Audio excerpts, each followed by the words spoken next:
नमस्कार मंडळी. तर आज आपण पाहणार आहोत ठरलं तर या मालिकेचा पुढील भाग खूपच जबरदस्त असा भाग होणार आहे मंडळी. तुम्ही पाहायला विसरू नका आणि शेवटपर्यंत हा भाग पहा आणि आपल्या चॅनललाही सबस्क्राईब करायला विसरू नका मंडळी. कारण आतापर्यंतची जी सायली आपण पाहिलेली असते ना, ती खूपच मुळमुळ रडणारी सायली पाहिलेली असते, परंतु आता इथून पुढे आपल्याला लढणारी सायली आता पाहायला मिळणार आहे मंडळी. तर आता इकडे कुसुमताई आणि सायली ह्या दोघी बोलत असतात आणि कुसुमताई सायलीला म्हणतात की सायली, तू आल्यापासून फक्त रडतच आहेस. तेव्हा सायली कुसुमताईला म्हणते की काय करणार कुसुमताई, माझ्यासाठी तो धक्काच खूप मोठा होता की अर्जुन सरांनी जे पूर्णाजीला वचन दिलेलं असतं तेव्हा ते ऐकून मला खूप मोठा धक्का बसलेला असतो, परंतु मी आता हे होऊ देणार नाही. कारण ज्या प्रियाला मधुभाऊने रस्त्यावरून उचलून घरात आणलं, तिला हक्काचं घर दिलं,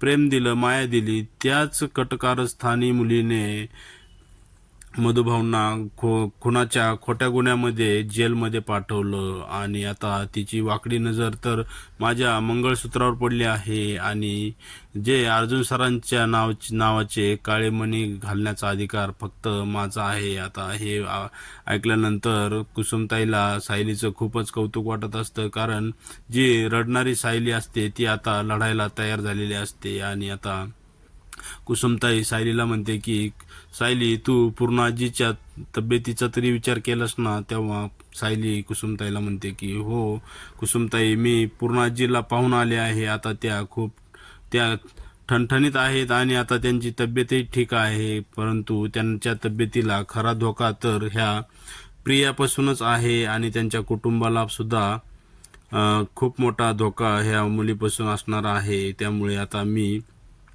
लढणार आहे. आता हे बोलल्यानंतर कुसुमताईला खूप आनंद होतो आणि कुसुमताई धावत किचनमध्ये जाऊन साखरेचा डबा घेऊन येतात आणि सायलीला म्हणते कुसुमताई की सायली, हे घे, तोंड गोड कर. तेव्हा तिकडे मधुभाऊ येतात आणि मधुभाऊ म्हणतात की कसला एवढा आनंद झाला आहे की तुम्ही दोघी तोंड गोड करत आहात. तेव्हा कुसुमताई मधुभाऊंना म्हणते की घ्या मधुभाऊ, तुम्ही सुद्धा तोंड गोड करा. आणि मधुभाऊ सुद्धा तोंड गोड करतात आणि कुसुमताई मधुभाऊंना म्हणते की मधुभाऊ, आपली सायली परत आली आहे. तेव्हा मधुभाऊ सायलीकडे पाहून म्हणतात की परत आली म्हणजे कुठे गेली होती ही? तेव्हा कुसुमताई मधुभाऊंना म्हणतात की अहो, जी सायली आतापर्यंत खूपच तिने त्रास सोसलेला आहे आणि खूपच तिने म्हणजे जे काही तिच्या जीवनामध्येच घडलेलं आहे, त्यामुळे आता तिने लढण्याचा निर्धार केला आहे आणि ते तिला तुम्हीच शिकवलं आहे की रडायचं नाही तर लढायचं आहे. आणि मधुभाऊ सायलीकडे रागाने पाहून म्हणतात की हो, ते मी तिला शिकवलं आहे, परंतु आता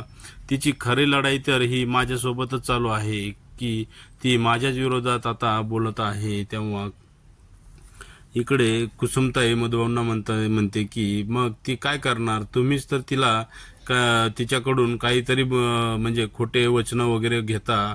असं केल्यानंतर ती तुमच्याशी लढणारच आहे ना? तेव्हा म्हणजे कुसुमताई ही मधुभाऊंशी रागात बोललेली असते आणि सायली कुसुमताईला म्हणते की कुसुमताई, तू थोडी शांत हो. तेव्हा मधुभाऊ सायलीकडे बघून म्हणतात की अरे वा, छान आहे तुमचं. म्हणजे एकीने टोमणे मारायचे आणि दुसरीने त्याच्यावरती फुंकर घालायची. असं बोलून आता मधुभाऊ हे घराच्या बाहेर रागारागाने निघून जातात. तेव्हा सायली कुसुमताईला म्हणते की कुसुमताई, तू त्यांना चेष्टेत जरी बोललेस तरी त्यांच्या मनाला खूप लागतं. तेव्हा कुसुमताई सायलीला म्हणते की अगं, नाही लागणार, कारण त्यांनी सुद्धा तुझं आणि अर्जुनचं प्रेम पाहिलंय, त्यामुळे त्यांच्या सुद्धा मनाला आता कुठेतरी पाजर फुटायला लागलेला आहे. तेव्हा आता कुसुमताई सायलीला म्हणते की तू आता बाकी काही विचार करू नको आणि तू फक्त आता प्रियाच्या विरोधात लढायला तयार हो. तेव्हा सायली कुसुमताईला म्हणते की कुसुमताई, तू मला साथ देशील ना? तेव्हा कुसुमताई म्हणते की अगं, का नाही देणार साथ, आणि देवी आईचा सुद्धा आशीर्वाद तुझ्या पाठीशी आहे. त्यामुळे आता तू बिंदास सायलीच्या प्रियाच्या विरोधात लढायला तयार हो. आणि आता इकडे अर्जुन हा त्याच्या रूम मध्ये बसलेला असतो आणि तो त्याला समजत नसतं की आता काय करायचं आहे आणि तो खूपच स्तब्ध असा खुर्चीवरती बसलेला असतो. आता तेवढ्या तिकडे चैतन्य येतो आणि चैतन्य अर्जुनला म्हणतो की अरे अर्जुन, तू इथे काय करत आहेस? ती प्रिया तिकडे तुझ्या डिवोर्सचे पेपर घेऊन तुझा डिवोर्स करायला म्हणजे कोर्टात जायला निघाली आहे आणि तू काही न बोलता इथे येऊन बसला आहेस. तेव्हा अर्जुन रडतच असतो आणि अर्जुन चैतन्याला म्हणतो की अरे मी काय करू शकतो आता, मलाच काही कळत नाही की मी काय करू. आणि अर्जुन खूपच म्हणजे आता इमोशनल झालेला असतो आणि तो रडत असतो. तेव्हा चैतन्य त्याला म्हणतो की अरे तू असं नको करूस, तू प्लीज काहीतरी कर आणि याच्यातून मार्ग काढ. तू एक काम कर, तू हा मोबाईल घे आणि सायली वहिनींशी एकदा बोल तरी, त्या तरी तुला. तेव्हा अर्जुन चैतन्याला म्हणतो की अरे मी काय बोलू त्यांना, कुठल्या तोंडाने बोलू की माझ्यासमोर जेव्हा दोन ऑप्शन आले, एक पूर्ण आजी आणि एक तुम्ही, तेव्हा मी पूर्ण आजीला चॉईस केलं आणि त्यामुळे आता मला सगळं ऑलरेडी मला सगळं संपलेलं दिसत आहे चैतन्य. त्यामुळे मी आता काय त्यांच्याशी कुठल्या तोंडाने बोलू. तेव्हा चैतन्य अर्जुनला म्हणतो की अरे तू एकदा बोलून तर पहा, तुला असं वाटतं का की सायली वहिनी तुला समजून घेणार नाहीत. आणि आता त्यांच्या दोघांचं हे बोलणं इकडं प्रिया ही दारातून लपून पाहत असते आणि ती आता अर्जुनवरती खूप चैतन्यावरती खूपच चिडलेली असते आणि आता ती एकदमच घरामध्ये येते आणि चैतन्याला ओरडते, चैतन्य तू इकडे काय करत आहेस? तू माझ्या रूममध्ये काय करत आहेस? तेव्हा चैतन्य तिला म्हणतो की तुझी रूम?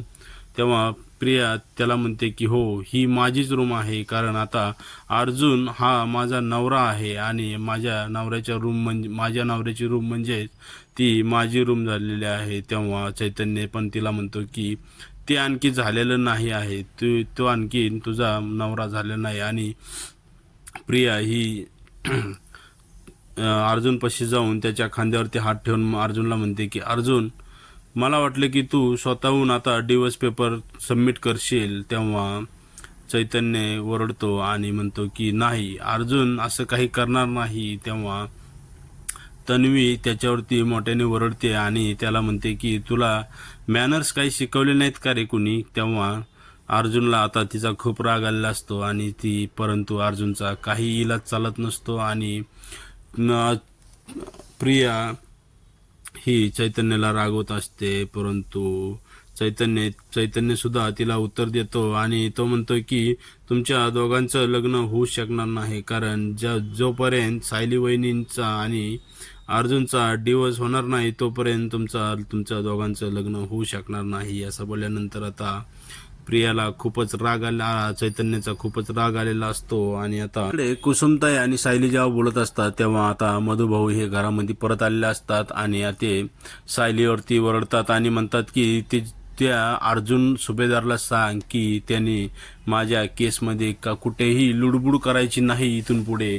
आणि आता ते कुसुमताईला म्हणतात की कुसुम, मी आता जोशी वकिलाकडे जाऊन माझ्या केसबद्दल बोलणी करून येतो. आणि आता मधुभाऊ हे जोशी वकिलाला भेटायला घरातून निघून गेलेले असतात. तर इकडे सायली समोर आता परत एक नवीन पेज निर्माण झालेला असतो की हे मधुभाऊ आता काय करत आहेत. आता इकडे प्रिया म्हणजे तन्वी ही आता रविराजला भेटायला त्यांच्या घरी आलेली आहे आणि रविराज तन्वीला म्हणतात की या या या, तुम्हाला आज वेळ मिळाला का आमच्याकडे येण्यासाठी? तेव्हा ती तन्वी आता खूपच खुश असते आणि ती आता जाऊन रविराजपाशी बसते आणि म्हणते की असं काय करताय बाबा, कारण ते माझं सासर आहे आणि हे माझं माहेर आहे. तेव्हा माहेराला कोणी विसरतं का? तेव्हा अहो, पूर्णाजीची तब्येत खूपच बिघडली होती ना, त्यामुळे मला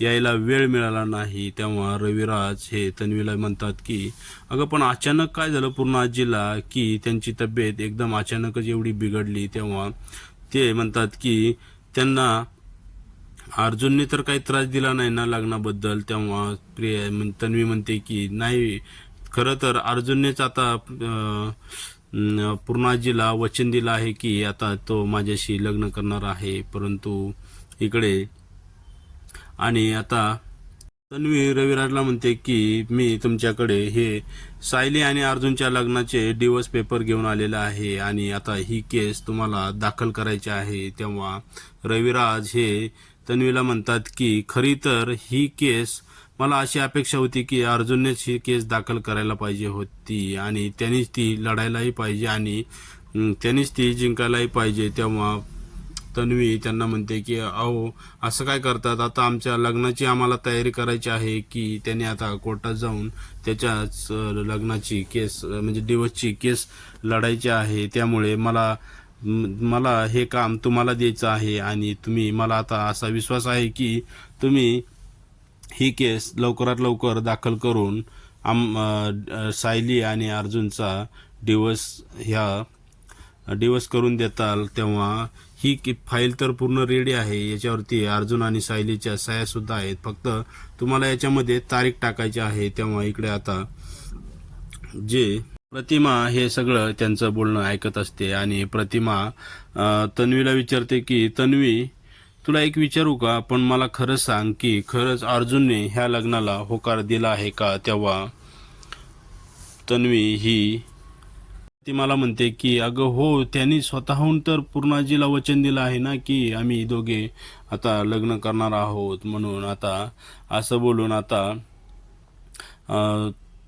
तन्वी जी असते ती आता त्यांना म्हणते की चला आता मी निघते, कारण पूर्णाजीच्या आता गोळ्याचा आणि औषधांचा टाइम झालेला आहे. आणि आता तन्वी तिथून निघून गेलेली असते. आता ती घराच्या बाहेर पडते तेव्हा तिला तिथे नागराज भेटतो आणि नागराज तिला म्हणतो की काय लग्नाचं गिफ्ट घ्यायला आली होतीस का स्वतःच्या डॅडीकडून. तेव्हा ती म्हणते की हो, मी गिफ्ट तर घ्यायला आले होते, परंतु नागराज तिला म्हणतो की तू मला विसरायला लागलेली आहेस प्रिया. तेव्हा प्रिया म्हणते की काय पाहिजे आहे तुला. तेव्हा तो म्हणतो की आता जेव्हा तू लग्न करून घरामध्ये जाशील तेव्हा आपण सुभेदाराकडे लग्नाचं गिफ्ट म्हणून त्यांची प्रॉपर्टी मागणार आहोत. तेव्हा प्रिया नागराजवरती चिडते आणि त्याला म्हणते की तू जे काही करत आहेस ना त्याला थोडा वेळ लागणार आहे आणि तू जे काही आता